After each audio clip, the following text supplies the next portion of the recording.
Core action value number 11 is service. And I'm here in a service department. I'm in the nutrition services, food service department at Mary Landing. And I'm here with Hospitality Director Pat McCoy, who also in 3 days is going to be one of our newest certified values coach trainers.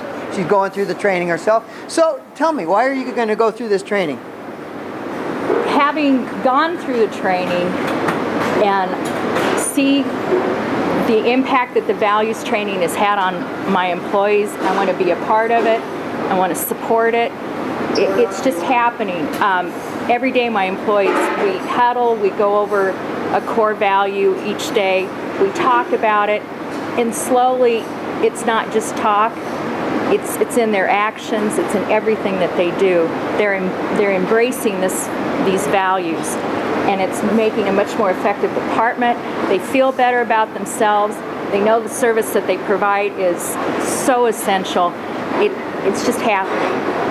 We want to keep it going. And Pat, you know, that is such an important point, because they're doing the same work they were doing before.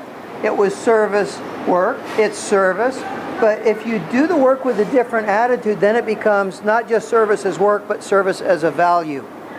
And the cornerstones are helpfulness. You know, I used to be the chief operating officer of a big hospital.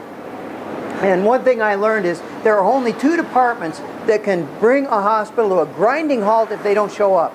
And it's not surgery, it's not nursing, it's housekeeping and food service. Right. They don't show up and the place grinds to a halt. The second cornerstone is generosity.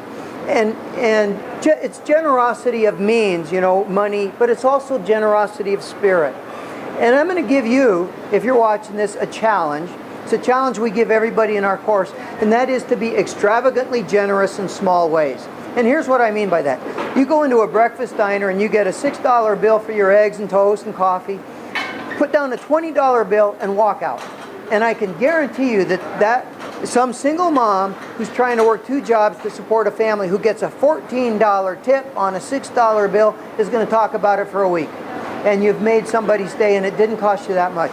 And if that becomes a mindset to always be extravagantly generous in the small ways you can afford to be extravagant, it will come back to you in ways you never could have anticipated. The third cornerstone is compassion. And there's an essential distinction here.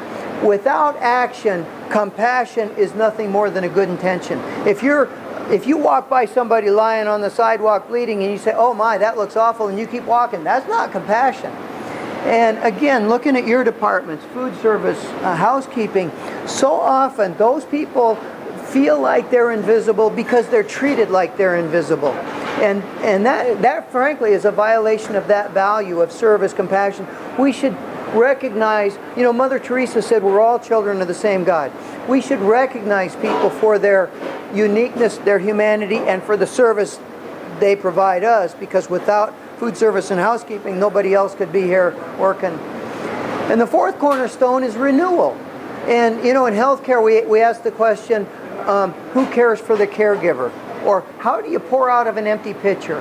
And to be able to continuously provide service to other people, you also need to be able to and willing to make the time, whether it's sitting in the chapel and going for a walk outside or asking for help if you need help.